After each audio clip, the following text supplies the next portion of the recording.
A aula de hoje, então, nós temos o tema de saúde e doença, e nós vamos focar nas micobactérias patogênicas e quais são os principais órgãos que elas acometem. Você sabia que a tuberculose é a segunda doença causada por um micro-organismo que mais mata no mundo? E com certeza também você já ouviu falar sobre a lepra, que é uma doença super antiga, mas que hoje nós conhecemos ela como hanseníase. Ela também mata muita gente até hoje em dia, e ela é uma doença super antiga, pré-histórica, digamos assim. Essas duas doenças têm um micro-organismo em comum, que são micro-organismos do gênero Mycobacterium. Esse gênero, ele possui algumas espécies que são divididas entre espécies do complexo Mycobacterium tuberculosis, que vão causar ali a doença chamada tuberculose, Mycobacterium leprae, que causa ali a hanseníase, que eu acabei de falar para vocês, e nós temos também as micobactérias não tuberculosas, que são bactérias presentes no ambiente, e algumas são patogênicas, ou seja, elas são capazes de causar uma doença nos pacientes, e outras não são. Elas estão presentes ali no solo, na água, mas elas não causam doença nenhuma nas pessoas. Então, na aula de hoje, nós vamos focar mais nas bactérias do complexo Mycobacterium tuberculosis, que causam a tuberculose. Então, nós vamos conversar mais sobre a doença tuberculose hoje.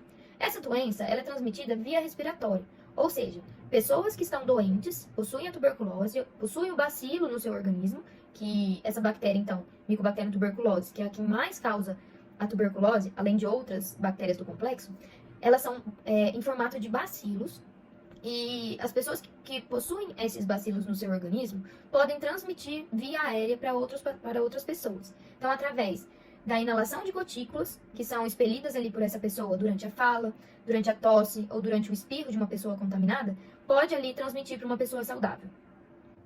E essa tuberculose, ela vai acometer, então, quais órgãos? Professor, quais órgãos ela vai acometer? Ela acomete principalmente os pulmões, em 80% dos casos.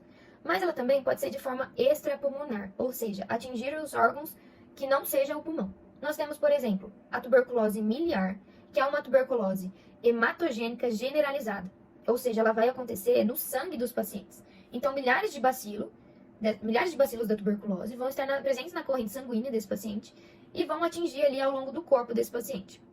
Nós temos também a tuberculose genito-urinária, que vai atingir os órgãos da parte geniturinária desse paciente, ou seja, o rim, a bexiga, a próstata, no caso dos homens.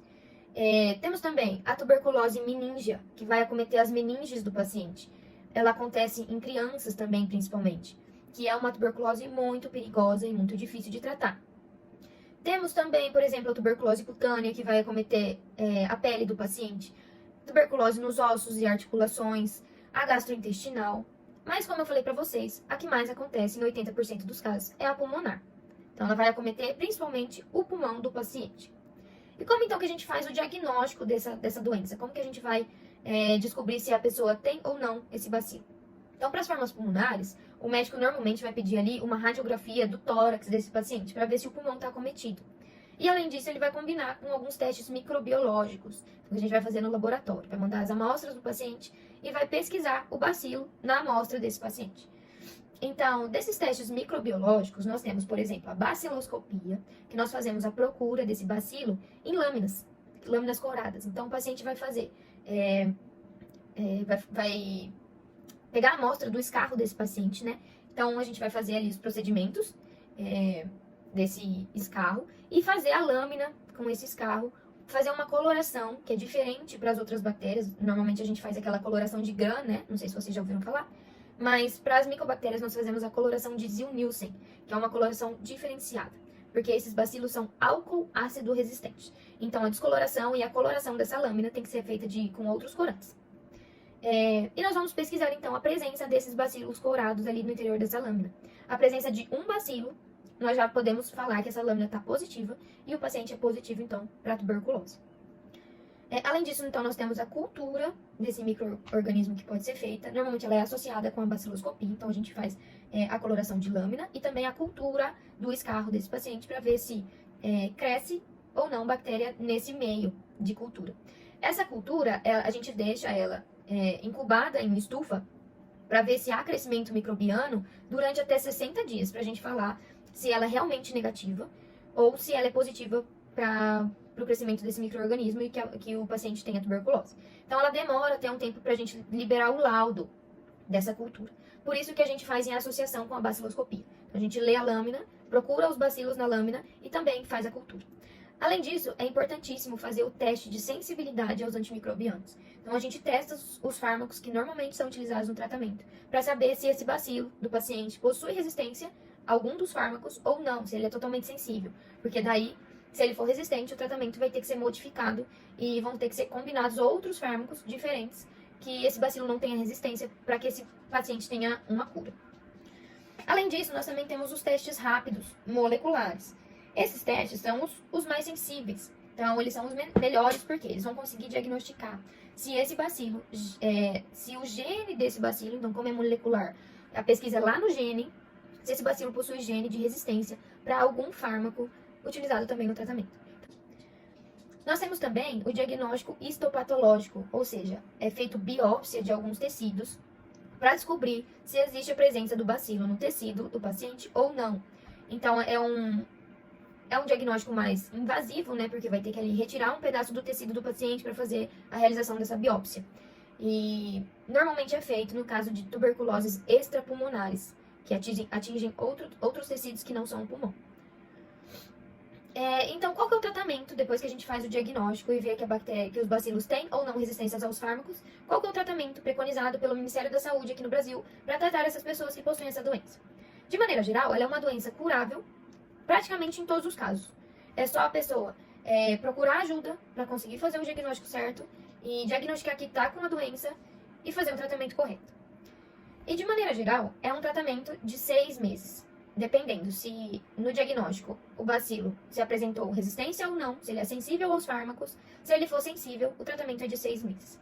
E para que isso não ocorra, né, uma doença tão difícil de tratamento, que pode levar à morte e que pode causar, então, ali reações adversas, que é tão difícil esse tratamento, né? Então, o que a gente tem que fazer para que não aconteça? A gente tem que prevenir essa doença, para que não tenha esse tão trabalhoso tratamento. Como que a gente vai prevenir essa doença? Então, nós temos uma vacina chamada BCG, que é super antiga, que é a primeira vacina que o neném toma quando ele está no hospital. Aqui forma o carocinho aqui, que nós temos o sinalzinho no braço, é a vacina chamada BCG. Resumão aqui da aula que eu fiz para vocês, para que vocês levem informações pontuais para casa e que tenham absorvido pelo menos essa parte das informações da aula.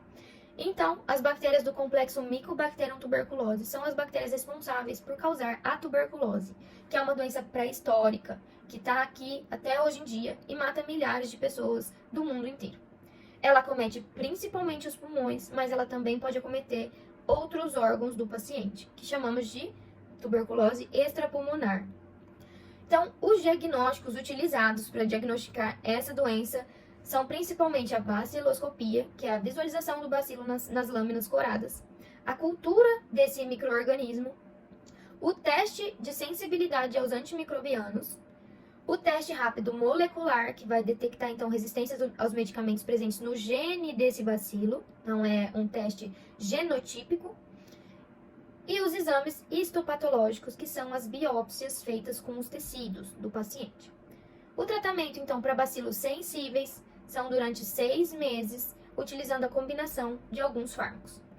Esse tratamento possui vários efeitos colaterais e nem sempre o paciente vai aderir, por isso pode selecionar bactérias resistentes aos fármacos que nós utilizamos para o tratamento. E a prevenção dessa doença, então, ela é importantíssima, utilizando, por exemplo, a vacina da BCG, desde o nascimento das crianças, que vai ser utilizada para a prevenção das formas graves da tuberculose. E é isso então que eu tinha para passar para vocês, espero que tenham gostado da aula. Muito obrigada!